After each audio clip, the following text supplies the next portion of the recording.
Buenos días, vamos a analizar ahora la modificación de la hipoteca por acuerdo entre las partes, entre el acreedor hipotecario y el deudor.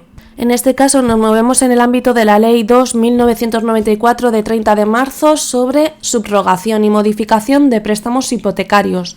Con esta ley tratamos de favorecer que los prestatarios puedan modificar los préstamos hipotecarios, puedan modificar las condiciones de los préstamos hipotecarios en una negociación con el acreedor hipotecario.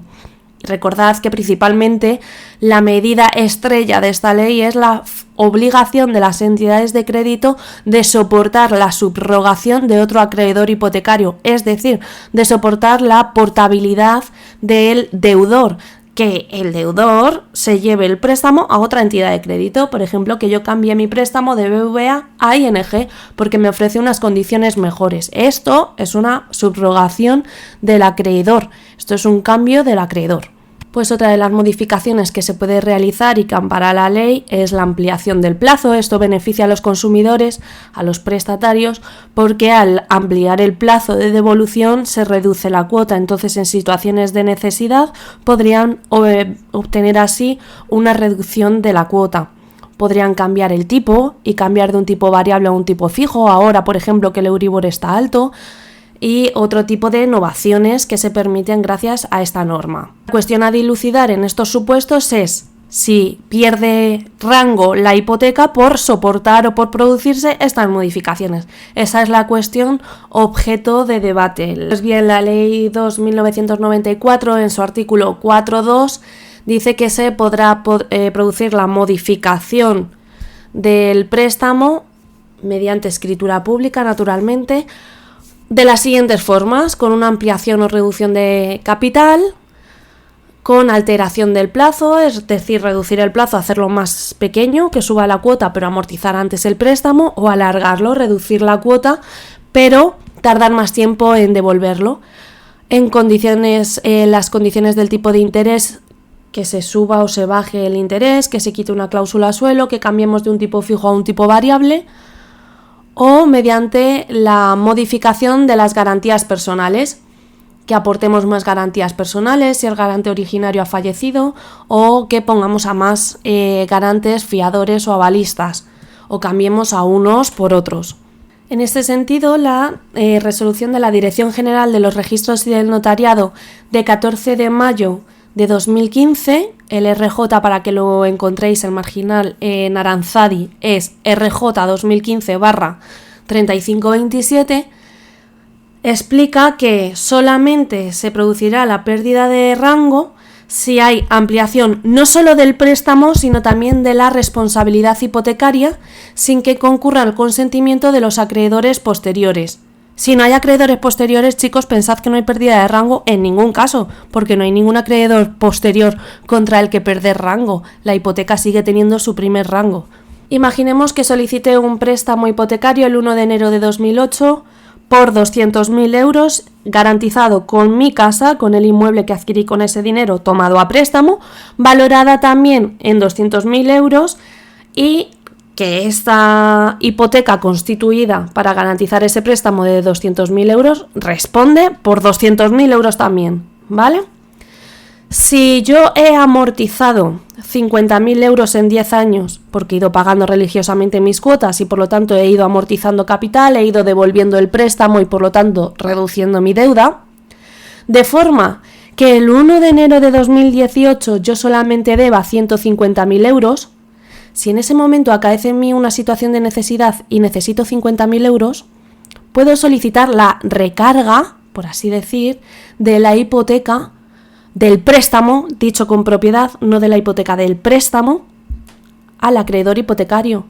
Y decir, como la hipoteca que ya tienes constituida a tu favor ya responde por 200.000 euros, si me vuelves a conceder 50.000, de forma que de nuevo en 2018 te debo 200.000 como si no te hubiera pagado nada en este tiempo, eso no comporta pérdida de rango.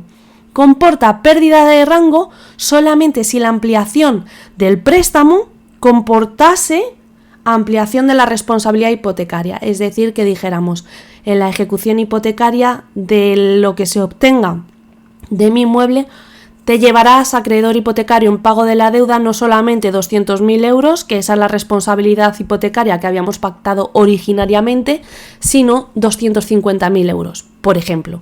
Que no lo estamos haciendo cuando mantenemos la responsabilidad hipotecaria en 200.000 euros y sencillamente solicito una recarga del capital, que por otra parte lo que sucede con las tarjetas de crédito revolving, que el capital que se va amortizando vuelve a estar disponible para el deudor. Y tampoco hay pérdida de rango por la mera ampliación del plazo.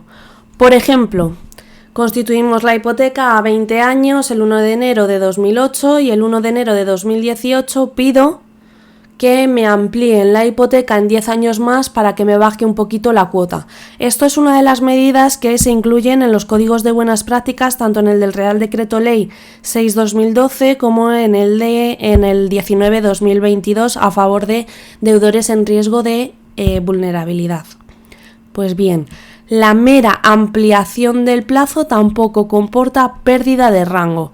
En palabras textuales de esta resolución de la Dirección General de los Registros y del Notariado, que dice en su punto 6º, por lo que respecta a los efectos sobre el rango de la hipoteca inscrita, la simple convención de la ampliación del plazo de vencimiento de la obligación garantizada, tanto si existen titulares terceros de derechos anotados posteriormente, como se afirman por la Dirección General en otras ocasiones, como si los terceros lo son de derechos inscritos, ese pacto es perfectamente válido e inscribible sin pérdida de rango de la hipoteca inscrita, aun en ausencia del consentimiento de los derechos inscritos o anotados con posterioridad. Esto es así porque no aumenta el riesgo de incumplimiento, como sí sucede con la ampliación de responsabilidad hipotecaria que va anudada a la ampliación de capital. Por el contrario, dice, lejos de perjudicar a los titulares de los derechos inscritos posteriores a la hipoteca modificada, realmente les favorece en la medida en que hace más improbable que se ejecute la hipoteca ante su impago y se purguen sus inscripciones. Porque recordad que si ejecutamos la hipoteca de primer rango, se cancelan todas las posteriores. A los de segundo y ulterior rango les interesa que se paguen las anteriores de forma que ellos acaben siendo de rango preferente y puedan ejecutar, obteniendo todo el remate para ellos. Y acaba matizando en el último párrafo de ese punto 6º que de hecho esto es precisamente lo que persigue el Real Decreto Ley 6/2012 del Código de Buenas Prácticas para deudores sin recursos. Es decir, que se pueda ampliar el plazo hasta 40 años para reducir la cuota, de forma que si no se pudiera o se obligara al acreedor hipotecario a perder el rango, ningún acreedor hipotecario ofrecería esta posibilidad, eludiendo así la posibilidad de que los consumidores o prestatarios en situación de exclusión social puedan verse beneficiados por esta medida.